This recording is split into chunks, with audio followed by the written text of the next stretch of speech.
Hi, Amascut here, and today we're going to be talking about the newly released Gower Quest that came out today, the 20th of June, 2016.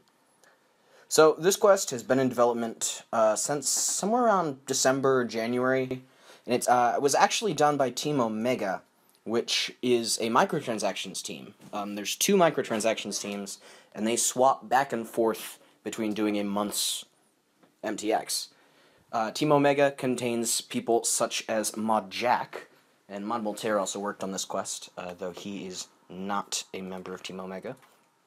And Andrew and Paul Gower were also brought in to help out with this. From my understanding, Mod Raven did a little bit on this as well. So this quest is a free-to-play quest, experienced level, so it's the second experienced quest free-to-players have ever had as far as I recall. And the only requirements it has are 34 quest points. And the brilliant preface to this quest, just right off the bat on the quest journal, says, "This quest is not canon, except for the times that it is." That's a really, really good summation of what this quest tried to be and succeeded at being. Gower Quest is probably one of the most irreverent and funny quests that we've had in this game for a long time. I think Dimension of Disaster is a little bit better because, you know, as a huge Quest fan, it kind of tipped the scales that way. But as a quest that references old content in the game, and even content that never made it in, references past bugs, you know, jokes about old stuff, and the 15 years of history this game has, it was fantastic. I really could not believe how far this quest had come. Now, I think the funniest part of the quest to me, beyond just all of the excellent jokes, was when, right at the end, spoilers, by the way, if you haven't played this quest, I'm going to be talking about it in detail. The whole point of this quest was to update the Black Knight Titan. That was one of the best, both jokes and moves they could have possibly made, because Black Knight Titan is like this joke of this old character that has never been updated and looks absolutely atrocious. So we go through all of this, and bam, it's updated in a completely separate quest from Holy Grail. Really, really clever, funny twist, and I really enjoyed it. So, beyond just the ending, though, this quest does a lot right. I'm just going to kind of go through the quest in order at this point and talk about what I really enjoyed. So, opening with a graphically overhauled farm south of Iraq, we meet Andrew, Ian, and Paul Gower. They make lots of references to, you know, the development of RuneScape, except it's Cabbages instead of RuneScape. And, as we found out in that little Meg's Case preface, Brassica Crime, the cabbages have stopped growing, and nobody really knows why. And, we were trying to figure out, you know, if eating the ancient cabbage would restore order to the, well, balance or whatever it was. I think they called it the Cabbage Mundi. But it didn't work, and we would have to call in the real Cabbage Mancers. So, meeting up with the Gowers, we are asked to help out figure out why cabbages aren't growing.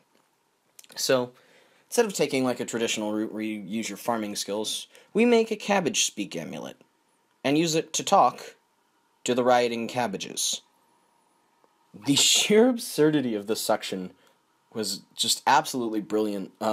It wasn't really all that in-depth. You just searched a couple things and put them together into an amulet. But the way it just parodied the way we make amulets and other things by using like a Brussels sprout and broccoli rings and stuff, and then enchant it into making a cabbage speak amulet, was really funny. And then we go talk to the cabbages and discover that everything about them is straight up a Poland ball reference. Which is awesome. Like, Poland ball's hilarious. So having, 4 or 5 cabbages sitting there chatting in Poland ball speak was absolutely brilliant.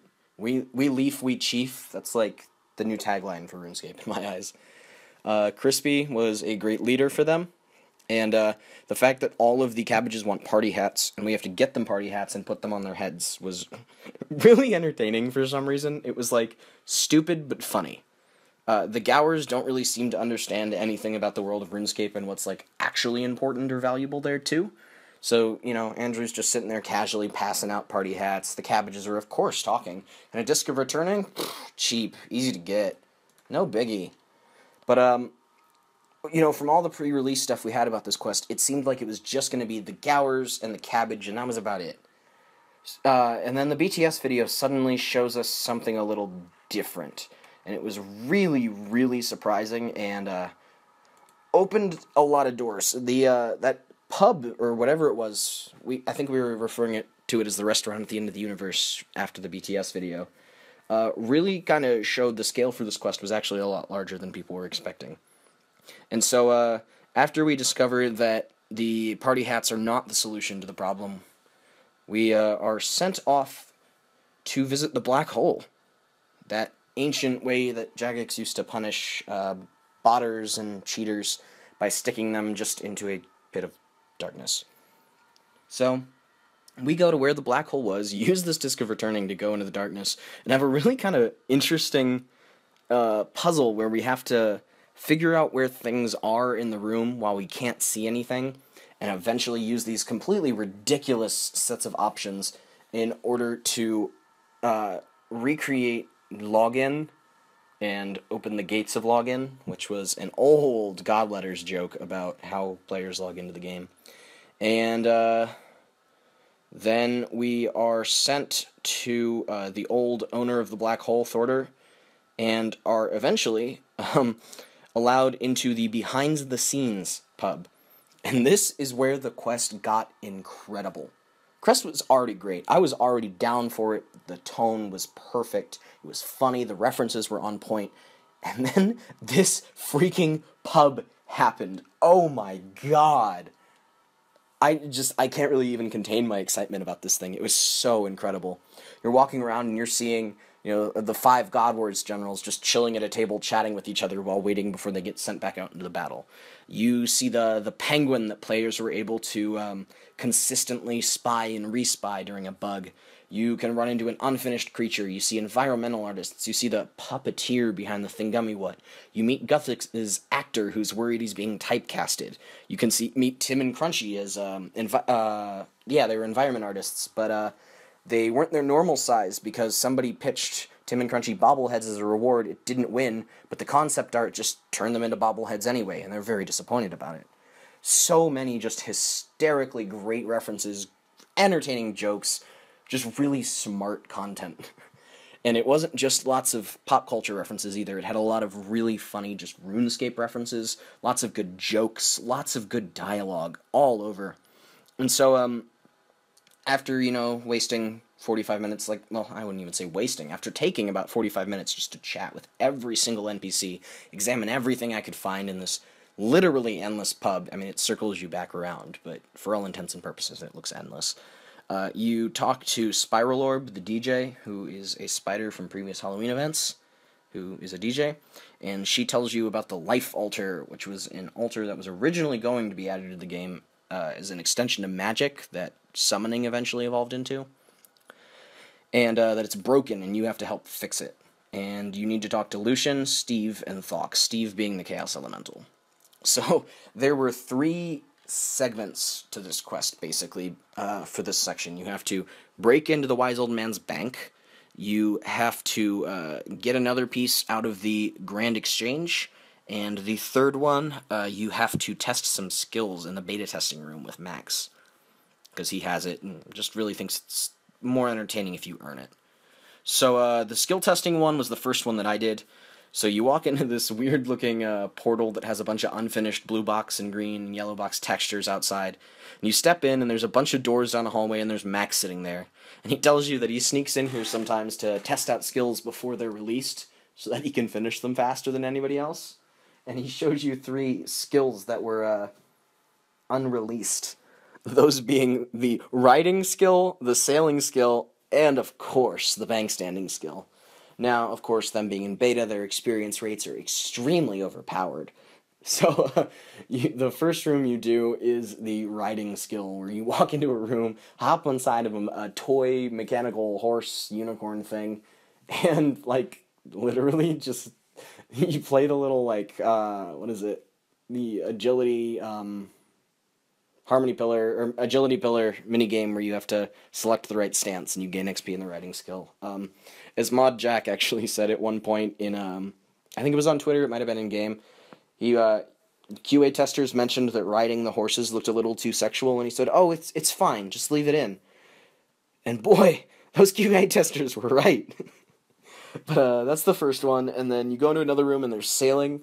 Your character literally just equips a boat around their waist and walks around discovering uncharted isles and little bubbles and shooting pirates that are just basic guards wearing boats around their waist. And then finally, my personal favorite was the bank standing, where you walk into a bank and have to remain inside the bank to gain XP, but things distract you and try to force you outside of the bank. It was very funny. The first two are like legitimate, vaguely legitimate skills, especially sailing. But bank standing's been a long running joke, and seeing it properly like used in a quest as a joke was really, really satisfying. All of the other doors along the hallway that were closed or locked in some way were especially funny too. Some of them referenced, vaguely legitimate skills like the bard skill that have been player suggestions, and others were of course like just complete jokes. There was one room that seemed to be filled with blood, but it turns out if you read the other side in German, it's actually just a marmalade storage room. There's a chemistry room joke, and there was a lot of jokes, and just throughout this quest, there were a lot of jokes. They are dense. They are packed in everywhere, and they all work. They all land really well. But after I finished the skill testing section and got the piece from Max, next I went over and talked to Steve, the Chaos Elemental, and he tells you that there's a piece trapped in the Grand Exchange. So there's this puzzle, basically, where you have to line up these 3 pipes and get them all in the correct order. And at the same time, though, there's these little events popping up in your chat box telling you about the horrible things that you're doing to the Grand Exchange while screwing with these pipes, such as something spirit shards. You accidentally just made a JMod's noob account gain billions of gold, and you finally increased the GE tax from 0% to 5%. Lots of really just funny, in-jokes and suggestions and references, things about climbing boots, for instance, that were really entertaining and would seriously have a horrible effect on the economy if they happened. So once you solve that puzzle, you get the next piece, and then finally was probably the biggest piece, and this one actually gave me a good chuckle when I found out what it was. So the wise old man heist, instead of the wise old man stealing from a bank, you steal from the wise old man's bank. And it gives you a little bit of an insight into how banks work, and even how the Grand Exchange worked with the previous one. But this really just made me think Jagex has been taking some cues from those quests that players voted on from the Rune Labs poll that resulted in Beneath Cursed Tides, because Meg Quest happened with Mega May, and now here's, almost a reference to the bank quest. And so you go in there and you find out that it's actually pretty well guarded. So you need to recruit some extra friends. So you go back out into the bar and get Romeo, Guthix's actor, Tim and Crunchy, and the Penguin that I mentioned earlier. And all of those, you go through and they help you through the heist, and you get the last piece of the life altar. And that whole section was just really entertaining. For Romeo, you have to get love advice from the God Wars dungeon bosses. For Guthix, you have to get him in with the Cabbages for a play that they're working on. For Tim and Crunchy, you have to help out with, giving the environment artist some drinks. And the Penguin, you just chat with him. But his whole joke is hilarious. Like, every time you see him, you forget about him, which made him a really successful spy until the infamous penguin bug, where people could get infinite penguin points. So you go through the bank using each of their specialized talents and steal away the piece of the stone. So finally, you head over to the life altar itself, put the 3 stones in there. Seems like everything's going to be fine, and then suddenly, the graphically updated, beautiful Black Knight Titan arrives, and he attacked you after telling you about his tragic backstory. And he was going to kill us and steal our Disc of Returning so he could finally fight out and take his place in the game world. And you fight him a couple of times, get the Gower brothers to come to the rescue. They help siphon away the life runes and turn them into cabbages so that the Black Knight Titan can't keep respawning. And then we take him out. And before we do anything to him, we don't hurt him after we've taken him down.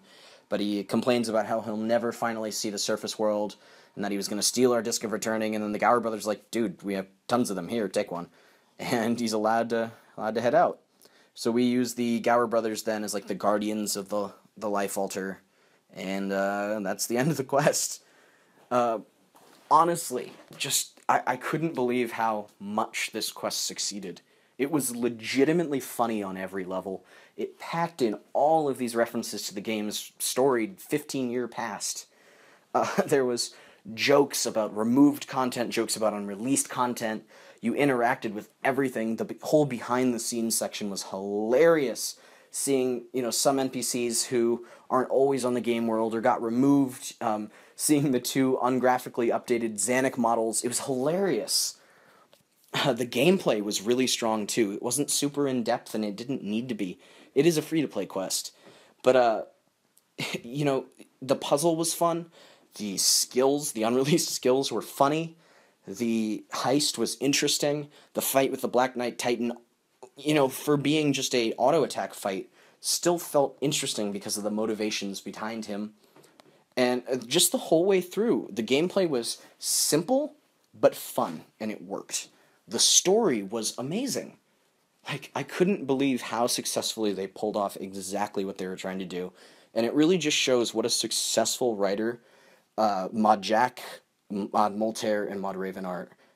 As far as I'm aware, Mod Jack was the writing lead on this, but I know Moltaire and Raven were involved in some way, shape, or form. But it really shows why Mod Jack needs to be back off of a microtransactions team and onto the main teams writing quests, because he's funny, he's smart, and his writing is incredible. I can't give him and the rest of the team that worked on this enough props. And I haven't even mentioned the graphical artists yet, oh my god, and they're scattered all over the quest too, literally NPCs. The pub is beautiful. The black hole was really funny, even if it was dark. Those little sparkles were a good addition. The the room where we meet Thorder was cool. It was a big, just wide open square. Each of the 4 portal locations were really good. They looked great. They felt great. They were funny. They were beautiful. Even visually, everything was really funny. There's so little to critique about this quest, and I honestly thought it succeeded at pretty much every level. I know this is getting a little long for a free-to-play experience level quest. But the quest was pretty in-depth, and it had a lot to it. It's probably the longest free-to-play quest that's ever been released. And, boy, it was a blast, start to finish, and I can't wait to go back on another account and play it again, because it was really, it's well worth playing, it's well worth enjoying. Even the audio aspects, before I forget, even the audio aspects were great. There were moments where you, step into one of the portals, and the music from the hall, you could hear it kind of, but it was muffled as if it was coming through the portals as well. It was just those little details that made the entire thing just so funny. Honestly, I give Gower Quest a 10 out of 10. This is one of the best quests that's been released this year, and honestly in a while. If I had made my top 10 quests before, or after this one had come out, it very well might have made that list. Really, really excellent quest. Kudos to absolutely everybody involved. Really, really loved it. The rewards were pretty cool too. Lots of cosmetics, nothing super crazy. We get a whopping 15 coins, a Brassica Prime Godsword override, a Cabbage Mancer's outfit override, a Retro Login Teleport spell override. I believe that was the one that won the competition. Crispy the Cabbage Follower Pet, and the ability to switch between the old and graphically updated Black Knight Titan in Holy Grail. And then also, 13,100 and 750 experience. If you have over 50 in all free skills, there's 3 lamps, one's over 10, one's over 30, one's over 50. So, yeah, Gower Quest. Wow. I don't have much more to say, but really, really enjoyed this quest. I think absolutely everybody should go out and play this, and yeah, give this one a shot. Don't skip dialogue on this quest. So much of this quest's enjoyment will come from the dialogue, will come from the references that are well scattered throughout the quest, and will come from just the humor that arises with all of these really great characters bouncing off of each other in absolutely ridiculous and non-canonical ways. I think the only disappointing part for me is just Brassica Prime didn't show up. I really expected him to. I was glad they tossed in a couple references, but I was really hoping he'd make an appearance. But yeah, other than that, amazing quest. Go play it right now. This is Amascut, and I hope you're having a great day. Please go play this quest, enjoy it, and I'd love to hear what you thought of it in the comments below. Thanks, bye.